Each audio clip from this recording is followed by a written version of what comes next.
بسم اللہ الرحمن الرحیم۔ آسان عربی گرامر برائے قرآن فہمی کے سلسلے کا یہ لیکچر نمبر 54 ہے۔ اس میں ہم فعل ناقص کے بارے میں پڑھیں گے۔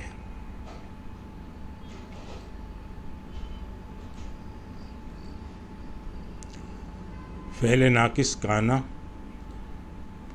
ناقص یعنی اس کا معنی نامکمل ہوتا ہے۔ اس میں زمانہ تو ہوتا ہے مگر عمل یا کام نہیں ہوتا۔ معنی مکمل کرنے کے لیے اسے ایک اسم اور خبر کی ضرورت پڑتی ہے۔ ملاحظہ کریں ایک مثال، الرجل صادق۔ یہ جملہ اسمیہ ہے، مبتدا و خبر دونوں مرفوع ہیں اور اس میں دوام پایا جاتا ہے، یعنی اس میں معنی مستقل ہوتے ہیں۔ کانا کے ساتھ مثال دیکھیں، کانا الرجل صادقا، مرد سچا تھا۔ صادق کا اطلاق ماضی پر ہوا ہے، کانا نے صادق کا اعراب بدل دیا ہے، اس لیے یہ فعل ناسخ بھی کہلاتا ہے۔ ایک مثال دیکھیں، سافر الرجل۔ یہ جملہ فعلیہ ہے، معنی کے اعتبار سے مکمل ہے۔ اب کانا کے ساتھ دیکھیں اس کو، کانا الرجل معنی کے اعتبار سے نامکمل ہے، اسے خبر منصوب کی ضرورت ہے۔ یعنی کانا الرجل آدمی تھا تو معنی تو مکمل نہیں ہوگا، جبکہ پہلے والے میں سافر الرجل مسافر نے سفر کیا، معنی مکمل ہے۔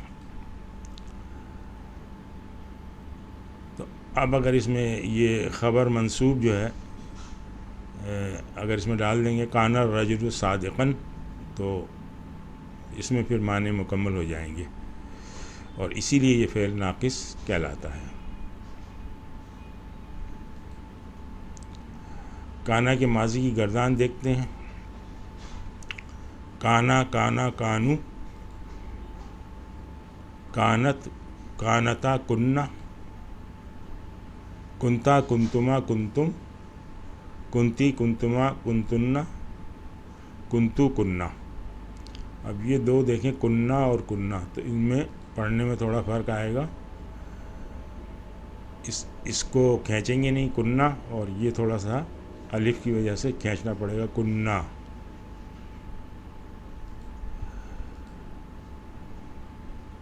جناب اس کی کانا کے ماضی، کانا کی مضارع کی گردان دیکھیں، یکونو یکونان یکونون، تکونو تکونان یکن، تکونو تکونان تکونون، تکونین تکونان تکن، اور اکونو نکونو۔ کانا اور لیسا کے بارے میں اہم نکات نوٹ کر لیں۔ کانا ماضی کے لیے استعمال ہوتا ہے، جیسے کانا زید مریضاً، زید مریض تھا۔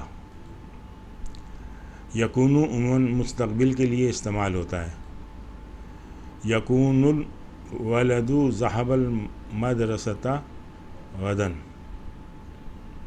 لڑکا کل مدرسے جائے گا۔ اور جملہ اسمیہ حال کے لیے استعمال ہوتا ہے، الکتاب علی المکتب، کتاب میز پر ہے۔ اچھا، کانا کا اسم ہوتا ہے اور خبر ہوتی ہے۔ یہ دیکھیں، کان الانسان ضعیفاً، یہ اسم کانا ہے، الانسان، اور ضعیفاً جو ہے اس کی خبر ہے، خبر کانا، انسان کمزور تھا۔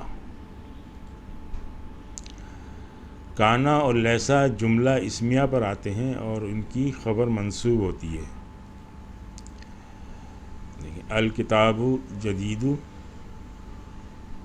سادہ جملہ ہے، اس کی خبر مرفوع ہے،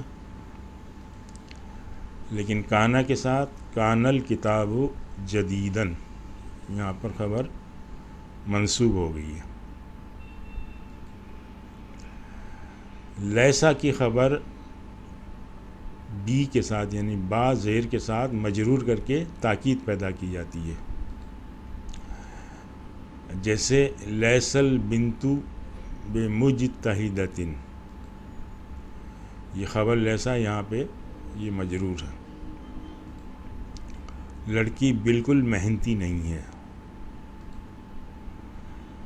کانا اور لیسا اسم ظاہر کی صورت میں پہلا اور چوتھا صیغہ استعمال ہوتا ہے. جیسے عام جو لفظ ناقص نہیں ہے، عام جو فعل ہے اس طرح سے.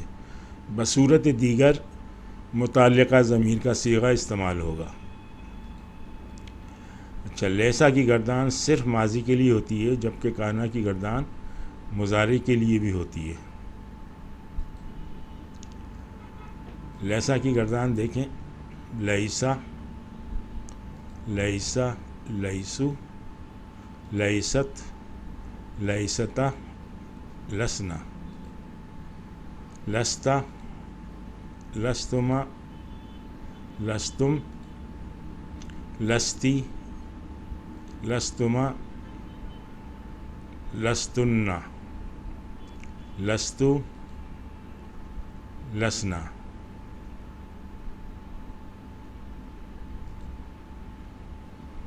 یہاں بھی یہ لسنا، اور اس کو تھوڑا کھینچ کے پڑھیں گے، لسنا. لیسا کی قرآنی مثالیں دیکھتے ہیں. وقالت الیہود لیست النصارى علی شیء، یہ لیست چوتھا صیغہ استعمال ہوا. اور یہودیوں نے کہا کہ عیسائی کسی شے پر نہیں. لیس علیکم جناح ان تبتغوا فضلا من ربکم،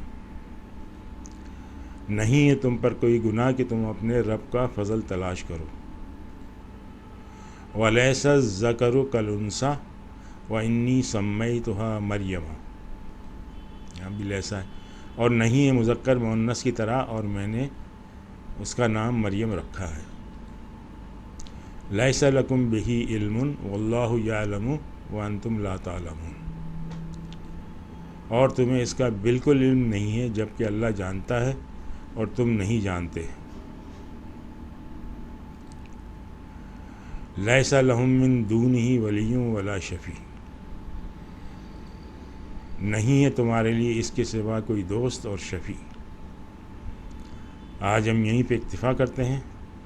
سبحانک اللہم و بحمدک، نشہد ان لا الہ الا انت، نستغفرک و نتوب الیک.